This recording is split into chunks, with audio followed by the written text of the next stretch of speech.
Hola, ¿cómo están? Vamos a continuar el día de hoy con una sesión, digamos, miscelánea. Comenzaremos a tocar un tema que es imprescindible, aunque lo tocará a profundidad otro de mis colegas. Quiero dejar sentado la naturaleza jurídica de los Incoterms versus la valoración en aduanas.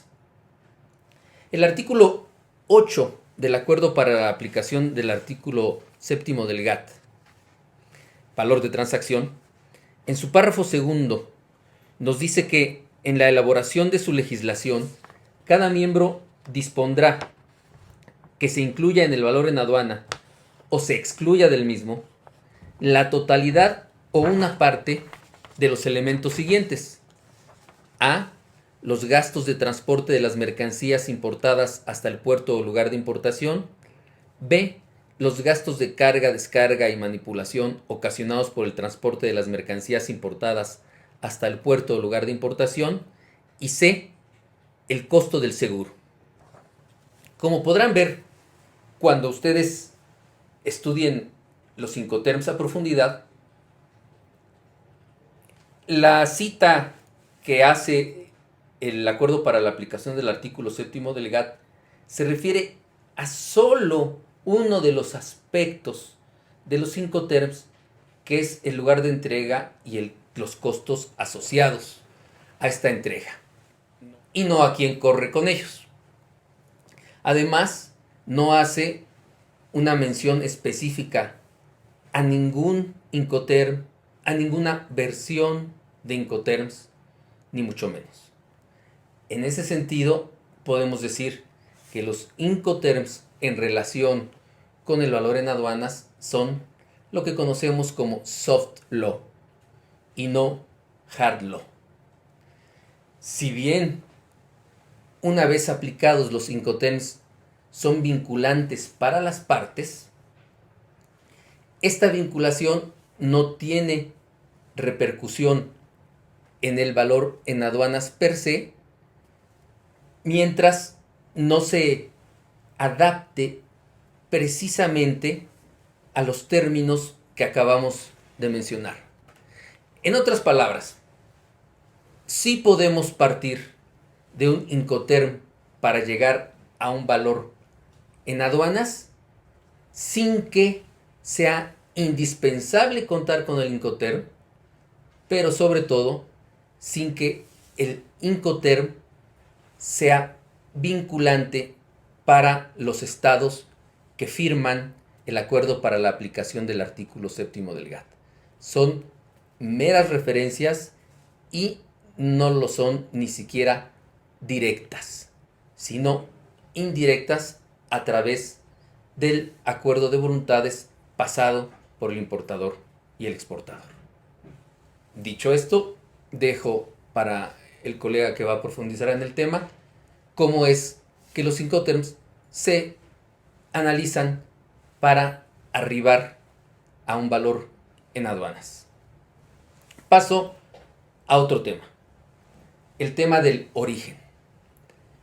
Un tema trascendental para determinar los niveles arancelarios, para determinar los montos que las mercancías van a pagar por su importación, de conformidad con los tratados que celebren los países entre sí.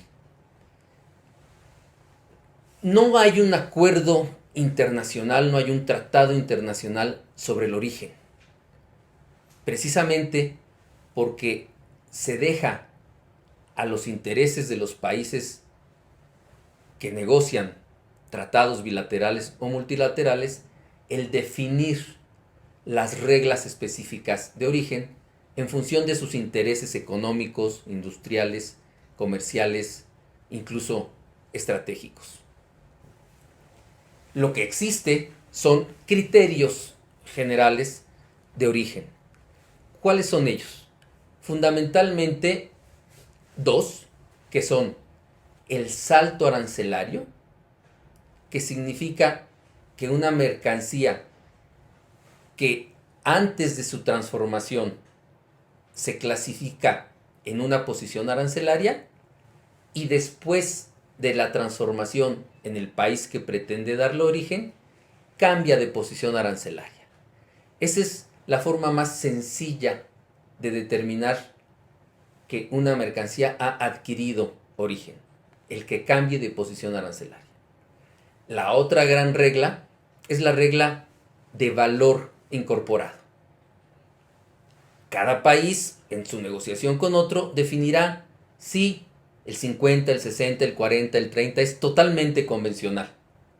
De incorporación de valor en el territorio de uno de ellos, le va a conceder el origen a esa mercancía para efectos de beneficios arancelarios en el país socio.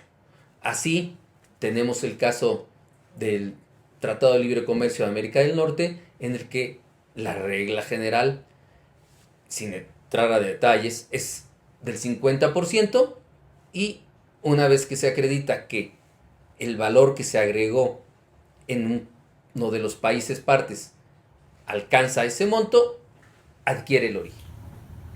Bien, estos criterios se complementan con uno más que conocemos como el de transformación sustancial, o su contraparte, operaciones insuficientes para conceder el origen a una mercancía. Por ejemplo, el simple lavado, engrasado, pintado, ensamblado de un artículo generalmente no va a conceder el origen del territorio del país en el que se practica. El ejemplo más común, más fácil de entender, es el de las mercancías acondicionadas para su venta al por menor. Hay varias posiciones o partidas arancelarias en la nomenclatura del sistema armonizado que distinguen entre las mercancías al mayoreo y las mercancías acondicionadas para su venta al por menor. Así, al mayoreo tienen una clasificación en una partida y acondicionadas para su venta al por menor tienen otra. Pues bien, el criterio general es que este salto arancelario, este cambio de posición arancelaria, no concede el origen, por más que conlleve una transformación consistente en envolturas, envases, todo tipo de presentaciones que permiten que la mercancía se venda al menudeo, pero que definitivamente no constituyen una transformación sustancial. Como podrán apreciar entonces, para manejar el origen es necesario que dominemos, por un lado, la nomenclatura del sistema armonizado para conocer los cambios de posición arancelaria, y por el otro, el valor de transacción o el valor en aduanas, para saber cuál es el porcentaje de valor que se incorporó a una mercancía en el territorio de alguna de las partes que pretende concederle ese origen. Desde luego, no tengo que decirles que la combinación de estos criterios también es válida y es muy usual para conceder el origen a una mercancía. Es decir, se puede exigir que tenga un cambio de posición arancelaria y además un porcentaje de valor incorporado en el territorio que pretende conceder el origen, e inclusive mencionar operaciones que no son de tomarse en cuenta para ese valor calculado en el territorio de la parte que pretende la preferencia arancelaria.